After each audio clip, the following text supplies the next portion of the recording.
pela data de aniversário da reforma, né? Então, vamos estar presentes como igreja, se você puder, né, estar presente, eu vou estar lá, a minha família vai estar lá, os irmãos vão estar, então, para a gente se encontrar na Igreja Presbiteriana Betânia, na segunda-feira, dia 31/10, que é o dia da Reforma Protestante, ok? Igreja Betânia, 19h30, acho que eu não esqueci nada. Muito bem, faltou algum anúncio? Não? Quer falar, Glaucio? Contar uma piada? Não? Tá bom. Então vamos para a leitura da palavra do Senhor nessa manhã. O texto que nós vamos ler está em Josué, capítulo 5. Josué, capítulo 5.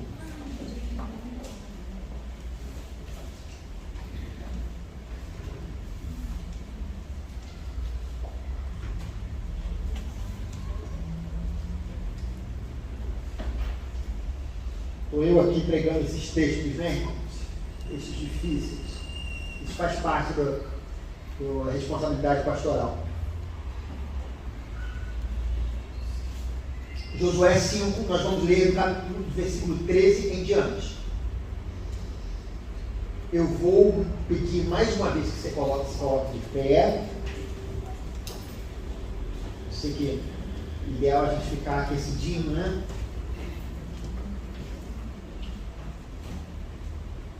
Muito bem.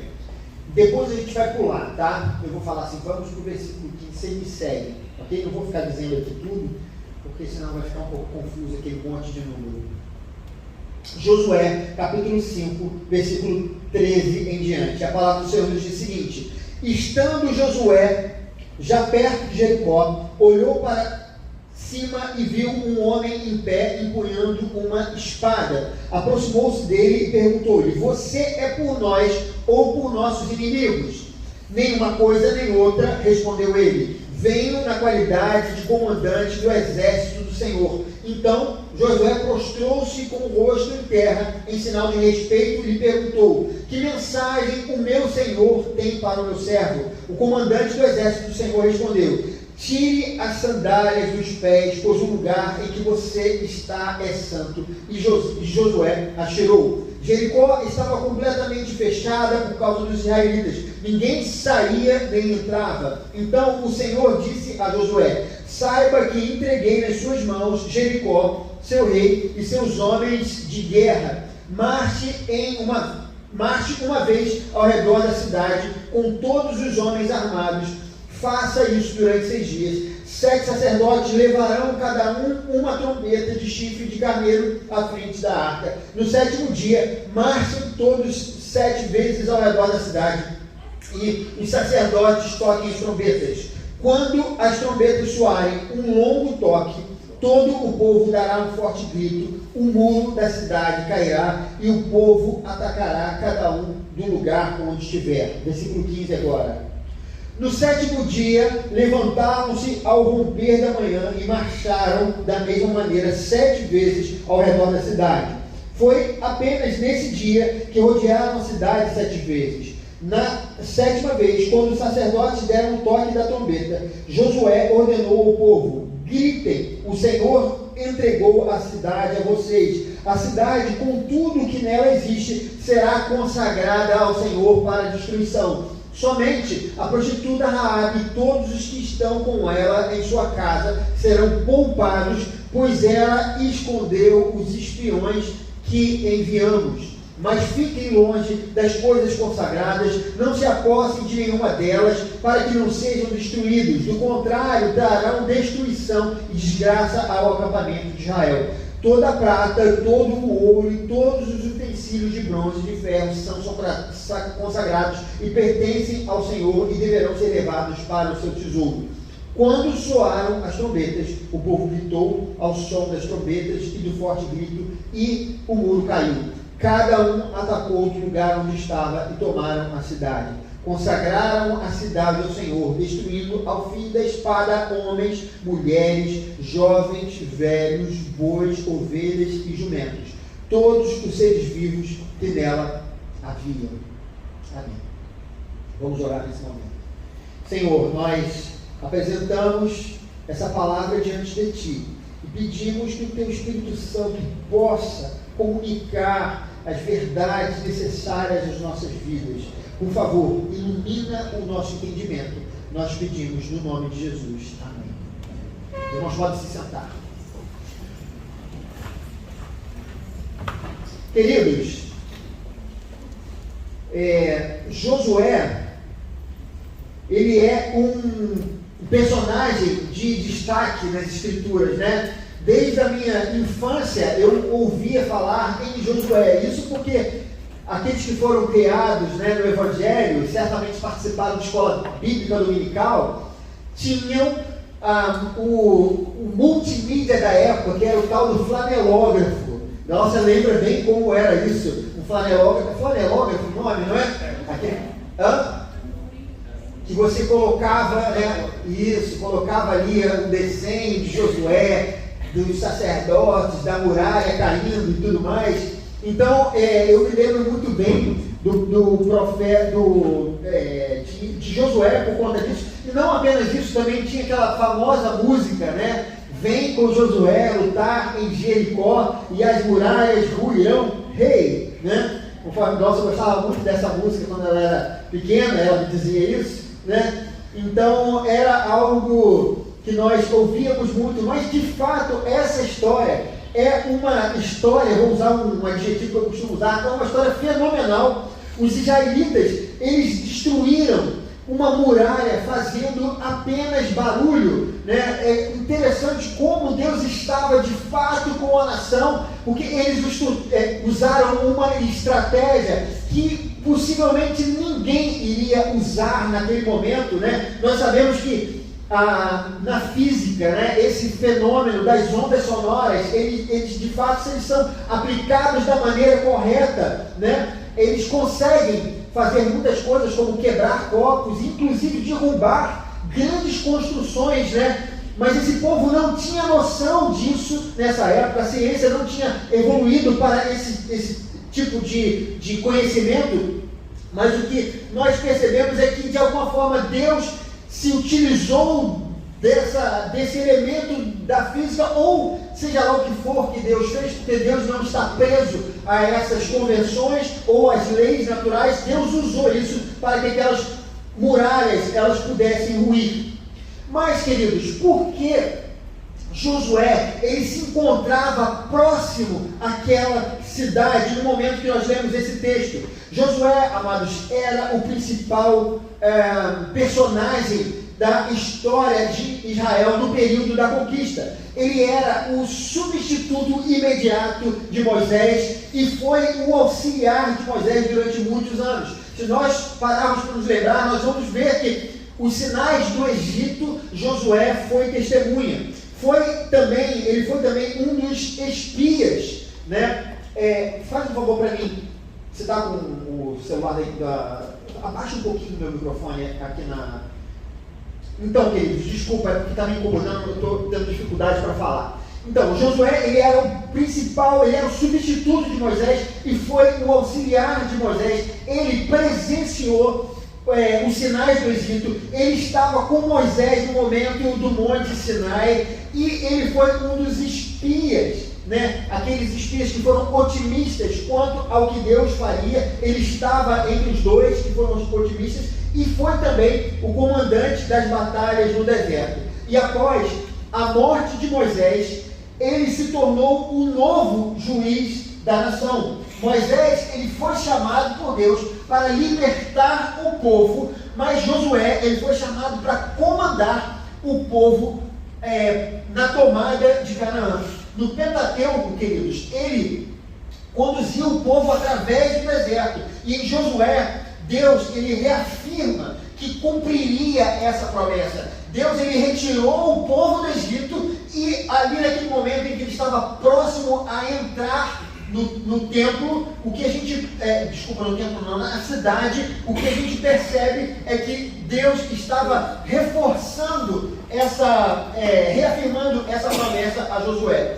Mas esse era um enorme desafio para aquele líder, né? É algo que ele não estava acostumado. Por isso, Deus fala com ele no capítulo 1, no versículo 6, seja forte e corajoso, porque você conduzirá esse povo para herdar a terra que prometi sob juramento aos seus antepassados. Naquelas circunstâncias, irmãos, qualquer pessoa sentiria receio pelo futuro.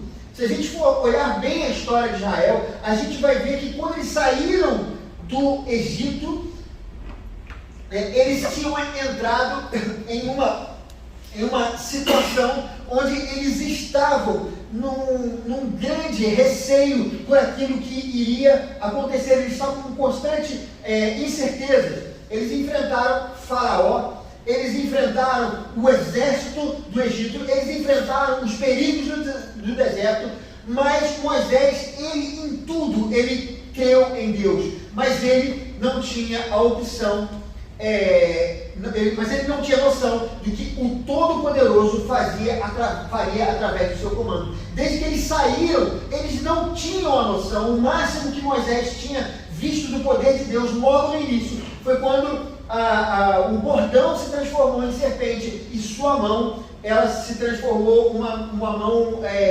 esbranquiçada por conta da lepra que Deus mostrou como sinal. Mas ele não sabia aquilo que Deus ia fazer, e os sinais e prodígios surgiam conforme os desafios eles apareciam. Josué, queridos, ele não sabia se as coisas ocorreriam da mesma forma. Os milagres eram efetuados por Moisés ou aconteciam através de Moisés. Moisés seria uma espécie de um mago ou seria um profeta do Senhor? Nós sabemos bem a resposta, mas tudo ainda era muito novo para aquele povo e ninguém tinha a plena convicção se o Todo-Poderoso continuaria agindo. Portanto, era necessário dizer a Josué: seja forte e corajoso. Jericó seria, irmãos, a primeira cidade a ser conquistada. Nem mesmo Moisés havia feito algo parecido, mas Deus assegurava naquele momento a vitória àquele novo líder de Israel. No entanto, a promessa de Deus tinha tão somente uma exigência que nós vimos no capítulo 1, versículo 7. Tenha o cuidado de obedecer a toda lei. Essa era a única condição. Se assim eles fizessem, eles teriam sucesso. Josué teria sucesso em sua empreitada. E depois, irmãos, de atravessarem o Jordão, Josué se encontrava naquele lugar próximo a Jericó. E aqui, queridos, acontece algo extraordinário. Um pouco antes da batalha, surge um homem empunhando uma espada. Então, Josué fez a seguinte pergunta para esse homem: você é por nós ou por nossos inimigos? E ele diz: nem uma coisa nem outra. Venho na qualidade de comandante do exército do Senhor. Josué, ele se prostrou diante desse homem, porque ele percebeu que diante dele não estava alguém convencional, uma figura ordinária, mas era o próprio Deus, o que a teologia chama de teofania. O próprio Deus, ele estava em forma humana diante daquele líder de Israel. Mas a pergunta que fica quando vemos essa história acontecendo: por que Deus aparece exatamente antes da primeira batalha de Israel? Queridos, e a resposta é que Deus aparece para confirmar a Josué que ele estaria à frente daquela empreitada. Por mais que Josué fosse um grande líder, a sua tarefa seria um grande desafio, seria um desafio ainda maior. O Rio Jordão havia sido a primeira intervenção divina, e agora Deus estava dizendo: nas batalhas eu vou estar com vocês. Segunda questão, queridos, que da necessidade de Deus aparecer ali para Josué, é que Deus aparece para deixar claro que a conquista era a continuidade das promessas feitas no passado. Poderosamente, Deus havia retirado aquele povo do Egito, e agora, poderosamente, ele vai também lhes dar a terra prometida. E por isso, o comandante do exército do Senhor estava à frente do seu povo. Em terceiro lugar, Deus apareceu a Josué porque ele continua a preparar a humanidade para a vinda do Salvador. Talvez, irmãos, essa seja uma dos pontos menos aparentes, mas talvez seja o mais contundente dessa história. Para entendermos isso, nós precisamos retroceder a história de Israel. Para entendermos o porquê Deus aparece, nós precisamos voltar na história de Israel. Na verdade, nós precisamos voltar muitos anos antes de existir o povo de Israel. Há uma clara conexão entre a história de Israel e a história de Abraão. Deus fez uma promessa para um homem em Ur dos Caldeus. Nós lemos lá em Gênesis capítulo 12. Ele faz uma promessa a esse homem que ele seria alguém próspero, que Deus lhe daria uma terra, que ele lhe daria um descendente. Esse descendente se tornaria uma nação, e através dessa descendência, todos os povos da terra seriam abençoados. Isso, queridos, é relativamente fácil da gente compreender no contexto que a gente lê a história de Israel. Mas qual é a conexão entre Adão, Caim, Abel, Sete, Noé, os homens de Babel, com Abraão e a sua descendência? Esse é o ponto-chave para a compreensão das Escrituras. Só existe Abraão e a nação por causa do preâmbulo que nós lemos em Gênesis capítulo 1 ao capítulo 11, que é a história de Abraão, discorrendo até a história de Babel. Sem os primeiros capítulos do Gênesis, a história bíblica ficaria solta e sem sentido. E é por isso, queridos, que muitas vezes nós não conseguimos interpretar a Bíblia adequadamente, porque nós não conseguimos encaixar essas coisas. O que a Bíblia nos diz através desse preâmbulo é que Deus criou o homem e lhe dotou de livre-arbítrio, e munido dessa arma poderosa, dessa ferramenta poderosa, o homem sempre esteve inclinado para o mal. É isso que essa primeira porção da Bíblia nos diz. Por isso, queridos, Adão e Eva caíram do estado de retidão original. Por isso, Caim matou Abel. Por isso, a descendência de Sete, que era um homem justo, se uniu à descendência de Caim, provocando o juízo de Deus, provocando o dilúvio. E por isso, os únicos descendentes do justo Noé, novamente, tornaram a fazer as maldades, as impiedades que nós vemos ali na Torre de Babel. O preâmbulo de Gênesis nos mostra que o ser humano, ele é incorrigível. E aqui, queridos, que a Bíblia nos mostra um dilema, que é o dilema do ser de Deus. Afinal, quem é esse Deus que a Bíblia está nos revelando? Quem seria esse Deus? O que a Bíblia nos conta é que o ser humano se encontra numa grande enrascada. A expulsão do Éden, do homem do Éden, foi o indício desse problema. Assim sendo, ele, um Deus santo, perfeito, ele não pode suportar o pecado em nenhuma escala. Seja ele grande, uma grande piedade, ou seja ele um pequeno pecado. Pare para pensar comigo. Qual foi o grande pecado de Adão? O pecado de Adão foi comer o fruto. Isso não é, queridos, nem de longe uma das piores faltas que qualquer pessoa possa cometer na terra. O problema não era comer o fruto, o problema era o que estava por trás dessa desobediência, o problema estava no coração do homem. A sequência de eventos que se segue nos mostra o que Deus havia previsto no homem e no seu coração. Note, queridos, que depois da queda, que foi a desobediência de Adão, veja o que acontece com a raça humana, veja a progressão da impiedade na raça humana. Caim matou Abel. Lameque se tornou ainda mais perverso que Caim. A geração de Sete e de Caim se juntam para cometer impiedades. A geração de Noé, em Babel, tentava se juntar para continuar com as mesmas iniquidades.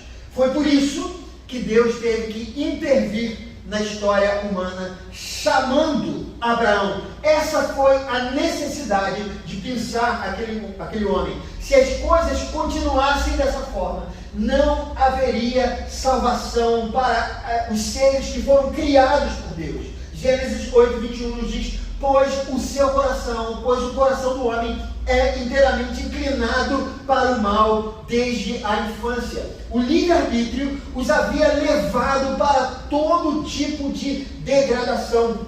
Muitas vezes, amados, nós não notamos, mas a história de Sodoma e Gomorra é a história da humanidade que acontece em paralelo com a história de Abraão. Muitas vezes nós temos a impressão de que a Bíblia é somente a história do povo de Deus, mas o juízo sobre Sodoma e Gomorra é a lembrança de que Deus não se esqueceu do mundo e não se esqueceu dos pecados das pessoas. Ele continua irado com as suas criaturas. Se por um lado ele é Deus de compaixão e misericórdia para os obedientes, por outro lado, ele se mostra implacável para com os impiedosos. O relato bíblico nos ensina que Deus estende a sua compaixão e misericórdia sobre todos os homens, mas essa oferta é por tempo limitado. Isso fica claro no relato de Israel no deserto. Vocês se lembram que Deus deu a lei ao povo, Deus deu a aliança, e disse ao povo que eles precisavam apenas obedecer. E como o povo não obedecia retamente o Senhor deu todo o sistema sacrificial, e aquilo significava que vocês não precisam ser perfeitos, mas vocês precisam ser sinceros na adoração. Deus requeria isso de Israel, mas Israel, durante o período do deserto, a primeira geração, aquela que sai do Egito, ela não quer saber do Senhor, e os pecados eles vão se multiplicando cada vez mais, e a iniquidade vai tomando conta daquela geração, e o que acontece é que, de alguma forma, a paciência de Deus ela se esgota, e houve um momento em que eles foram rejeitados. Da mesma forma, rejeitados foram as pessoas de Sodoma e Gomorra que experimentaram a ira de Deus. Vocês se lembram que Abraão, naquele momento em que ele conversava com os anjos, ele começa a dizer: mas se houver algum justo nessa cidade, ele começa a falar uma quantidade e vai diminuindo, né? Se tiverem 50 justos, 40 justos, 30 justos, até 10 justos. Mas não havia um justo sequer naquela cidade, o que nos dá a entender que Deus foi misericordioso com aquelas pessoas de Sodoma e Gomorra, mas não havia mais por que esperar pela ira divina. E essa, queridos, é a questão importante. Quando Josué ele pergunta para aquele ser celestial: você é por nós ou por nossos inimigos? Ele responde: nenhuma coisa, nem outra. Venho na qualidade de comandante do exército do Senhor. O texto nos ensina que Deus não tem lado, Deus não está do seu lado ou do meu lado, e também não está do lado do bem ou da verdade, porque Deus, Ele é a própria verdade. A verdade e a bondade são inerentes ao ser de Deus e não estão fora dele. Não é, queridos, que o bem e a verdade sejam eternos e que depois Deus passou a existir. O bem e a verdade só existem por causa de Deus. Ele é a fonte de todo o bem e a verdade procede dele. A ideia, amados, de pertencer a um lado ou outro é tão somente uma perspectiva humana. Naquele momento, duas coisas estavam acontecendo. Quando Deus se manifestou, Deus estava cumprindo a sua palavra, dando a Israel a terra prometida, mas Deus estava trazendo juízo sobre aquelas pessoas iníquas. Queridos, a destruição de Sodoma e Gomorra tinha acontecido 400 anos antes, E ela deveria ter sido um alerta para os cananeus. De alguma forma, a gente não sabe porque a Bíblia não nos revelou, mas de alguma maneira aquilo estava sendo um alerta para eles. Notem a sabedoria da palavra de Deus no pacto que Deus faz em Gênesis capítulo 15. Ele avisa a Abraão o seguinte, que a sua descendência ficará 400 anos no Egito. Depois eu vou trazê-la para Canaã. Abraão estava em Canaã, Deus iria tirar a descendência dele para o Egito, guardar, proteger o Egito, e depois Deus iria trazer de novo para Canaã. Mas isso, ele fala, não será agora. É o que Deus fala para Abraão. Porque a maldade dos amorreus ainda não atingiu a medida completa. Gênesis 15, 16. A medida dos amorreus, que eram cananeus, não havia atingido a medida da impiedade, da maldade, não havia atingido a medida completa. Ou seja, Deus estava aguardando aquele povo se arrepender, para que no momento certo, se eles não fizessem, a ira de Deus estivesse sobre eles.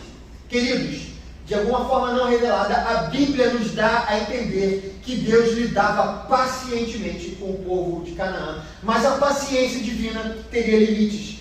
E os descendentes de Abraão, ao retornar para Canaã, seriam usados como instrumento da ira divina sobre aqueles povos iníquos. Deus não estava, queridos, a favor de Israel e contra os cananeus. Deus não é partidário, Ele está acima de todos, como diz Abacuque, capítulo 2, versículo 20, o Senhor, porém, está no seu santo templo, cale-se diante dele toda a terra. Queridos, vamos fazer algumas aplicações importantes desse texto. O que esse texto tem a ver com a minha vida? O que essa batalha de Josué entrando em Jericó tem a ver comigo? E a primeira coisa, assim como Israel era instrumento de Deus para cumprir seus propósitos, Deus está fazendo o mesmo através de nossas vidas. Queridos, não nos cabe saber a vontade decretiva de Deus. Aquilo que Deus decretou, o que vai acontecer amanhã, o que vai acontecer daqui a 1 ano, daqui a 10 anos, nós não sabemos. Deus sabe. E essa vontade decretiva de Deus, Ele não quer nos revelar. A única coisa revelada para nós foi a sua vontade preceptiva, ou seja, os seus preceitos, a sua lei. Isso é o que Ele deseja que nós conheçamos. As coisas encobertas pertencem ao Senhor, ao nosso Deus, mas as reveladas pertencem a nós e aos nossos filhos para sempre, para que sigamos todas as suas palavras dessa lei, de Deuteronômio 29, 29. Ou seja, a única coisa que Deus quer de nós é que a gente ouça, creia e obedeça a sua palavra. A perspectiva de Josué e daquela geração, quando eles estavam ali naquele momento, próximos a Jericó, é que Deus vai nos dar uma terra. Para eles, querido, era tão somente o cumprimento daquela promessa. Era isso que eles acreditavam e era isso que eles estavam fazendo. Nada, aquele momento não tinha a ver com a ira de Deus sobre a iniquidade, não tinha a ver com a preparação da vida do Salvador, ou nada tinha a ver com o Criador se revelando para as Escrituras, para as suas criaturas. E isso quer dizer o seguinte, queridos: Deus está conduzindo você, está conduzindo a humanidade, e isso não é um mero acidente de percurso. Deus está conduzindo a humanidade e você foi projetado por Deus para que estivesse vivendo essa realidade. Você é também projeto do Senhor. Você faz parte também daquilo que Deus projetou antes mesmo do mundo ser criado. Deus escreveu a história e você é parte importante daquilo que Ele está fazendo no mundo. Assim como Israel era um instrumento nas mãos de Deus, você também é um instrumento nas mãos de Deus. Esteja você ciente disso ou não, queira você isso ou não. Ainda que a humanidade rejeite a ideia da existência do seu Criador, Ele não deixará de ser quem Ele é, Ele não deixará de existir, porque as pessoas simplesmente deixaram de acreditar nele. Quanto a mim e a você, a nossa parte é apenas crer em Deus. Crer e viver de acordo com a sua boa, perfeita e agradável vontade. Se as lutas estão vindo sobre você, creia. Se as tentações estão vindo sobre você, creia. Se a incredulidade está tentando te abater, creia. A fé não é um sentimento. A fé é uma decisão. A fé é uma escolha racional. Pode ser que você não esteja entendendo nada do que você está passando. De repente a situação está difícil, está complexa e você não consegue encontrar, talvez você não consiga encontrar uma luz no fim do túnel. Talvez as lutas estejam caindo como granizo que cai no dia de chuva pesada. Os propósitos de Deus são inescrutáveis e muitas vezes nós não conseguiremos entender os porquês dos nossos desafios. Mas, queridos, nós fazemos parte do plano de Deus. Nós precisamos continuar crendo em Deus. Nós precisamos continuar seguindo aquilo que Ele nos propôs. Ele está usando você. Ele está usando a sua vida. Ele está usando as lutas, as batalhas, as dificuldades, para que a vontade dEle seja feita aqui na terra. E que a vontade de Deus seja feita aqui na terra e também nos céus. Amados, concluindo a nossa mensagem de hoje, a ira de Deus não é coisa do passado. Ele ainda está sobre o pecado, ela ainda está sobre a iniquidade, ela ainda está sobre a humanidade. Diante de um Deus santo, todos nós somos culpados, como diz o apóstolo Paulo, não há um justo sequer. Mas apesar da ira de Deus, a ira do Deus santo está sobre nós. Deus nos oferece um escape. É algo acessível a qualquer pessoa. A fé na obra redentora de Jesus Cristo. Basta crer em Jesus, para que nós sejamos livres da ira divina. Tendo sido justificados pela fé, temos paz com Deus por meio do nosso Senhor Jesus Cristo. O sacrifício de Cristo pacificou a ira de Deus. Nós fomos justificados e hoje Deus nos aceita, nos ama por conta da obra redentora do seu Filho na cruz. Não importa o que aconteça na sua vida, continue crendo, continue obedecendo, continue acreditando que nas lutas, nas dificuldades, nas tribulações, o Senhor estará lutando por você. E na sua batalha, você não precisará guerrear, porque Ele estará contigo. Então, somente creia e obedeça a sua palavra, porque esse foi o exemplo de Josué. E se assim você fizer, Deus também dirá a você: não se apavore, nem desanime, pois o Senhor, o seu Deus, estará com você por onde você andar. Que Deus abençoe essa palavra, que o Espírito Santo possa aplicar essas verdades na sua vida, em nome de Jesus. Gostaria de chamar os